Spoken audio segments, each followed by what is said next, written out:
Procurai fazer cada vez mais firme a vossa vocação e eleição, porque, fazendo isto, nunca, jamais tropeçareis.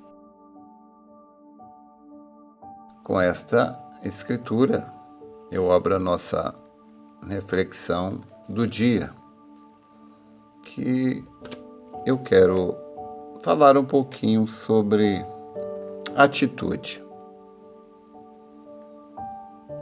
Nós temos reconhecido o valor da fé. A fé é importantíssima. Porém, a fé ela não é genuína se não for seguida de obras. E Paulo disse na sua primeira carta aos Coríntios, capítulo 15, verso 58, Paulo disse: portanto, meus amados irmãos, sede firmes e constantes, sempre abundantes. Abundantes na obra do Senhor, sabendo que o vosso trabalho não é vão no Senhor. E também o apóstolo São Paulo nos diz, na sua carta aos Hebreus, capítulo 6, verso 10, Paulo diz assim: porque Deus não é injusto para se esquecer da obra, da vossa obra e do trabalho de amor que para com o seu nome mostrastes, enquanto servistes aos santos, e ainda servis. Lá em Apocalipse também, capítulo 20, você vai ver que as pessoas serão julgadas por suas obras. Então, nós vemos muitas pessoas que elas são enganadas pelo diabo. Quando o diabo diz, exalta apenas a fé. Mas o que eu quero dizer é o que a palavra diz. Tiago disse, a fé sem as obras é morta, ela não tem vida em si.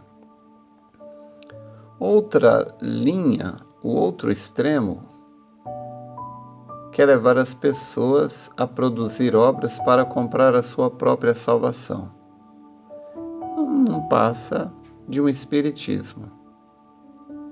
A salvação é através do sangue que foi derramado. Você recebe isso através da fé. Apenas quem consegue ver isto é que consegue receber. Agora, com relação às obras, deixa-me contar uma história para você, para que você veja de uma maneira um pouco mais clara o que quero dizer. Houve um tempo que a Irlanda era governada por um rei que não tinha nenhum filho. O rei mandou que os mensageiros postassem avisos em todas as cidades do reino. Os avisos diziam que todo jovem qualificado deveria se apresentar para uma entrevista com o rei, como um possível sucessor para o trono.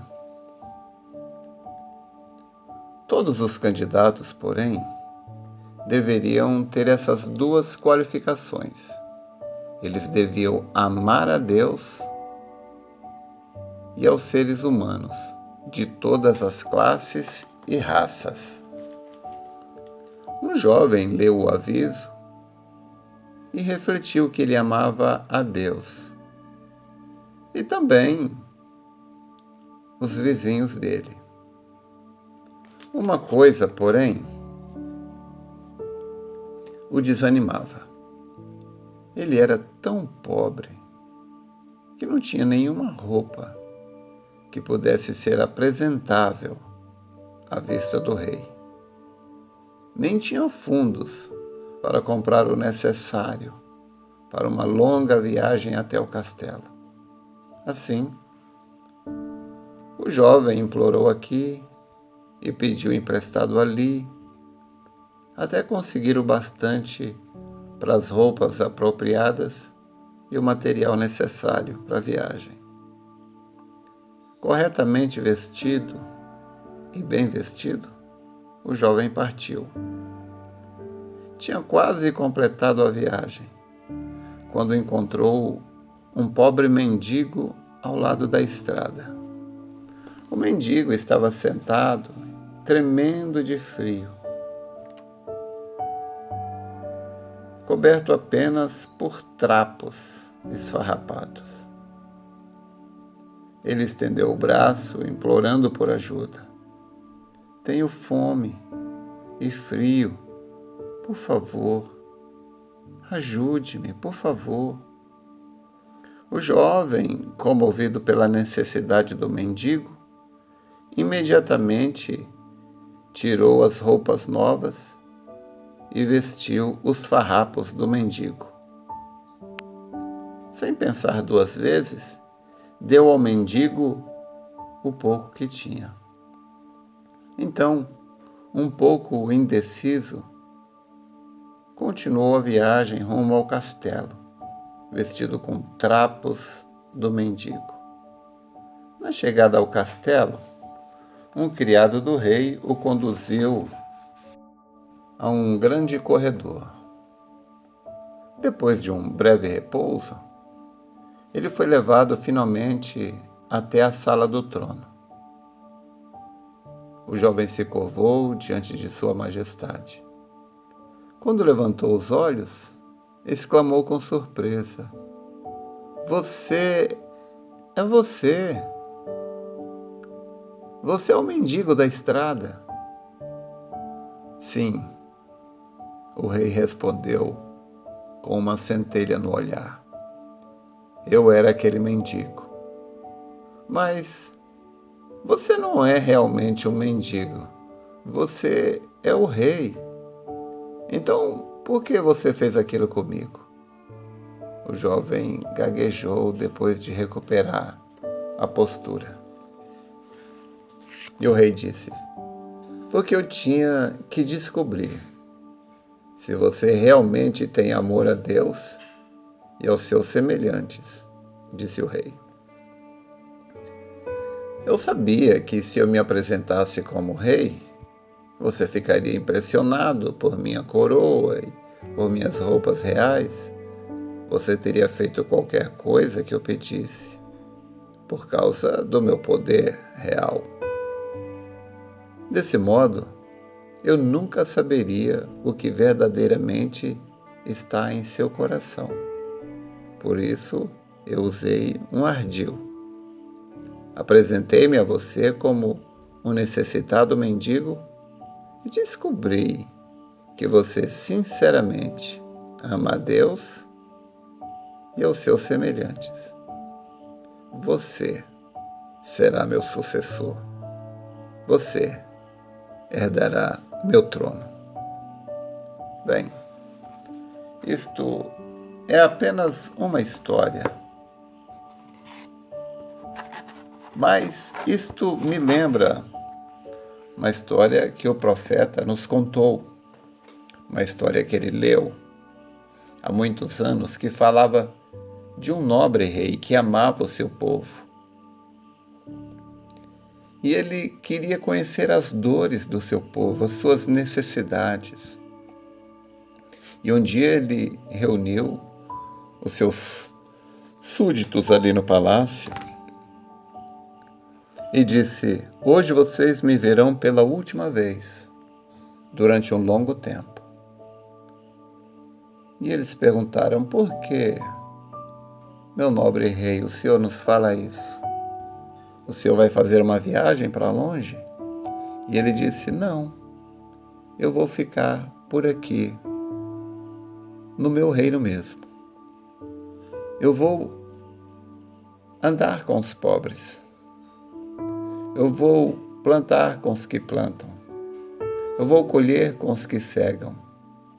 Eu vou dormir com aqueles que não têm abrigo.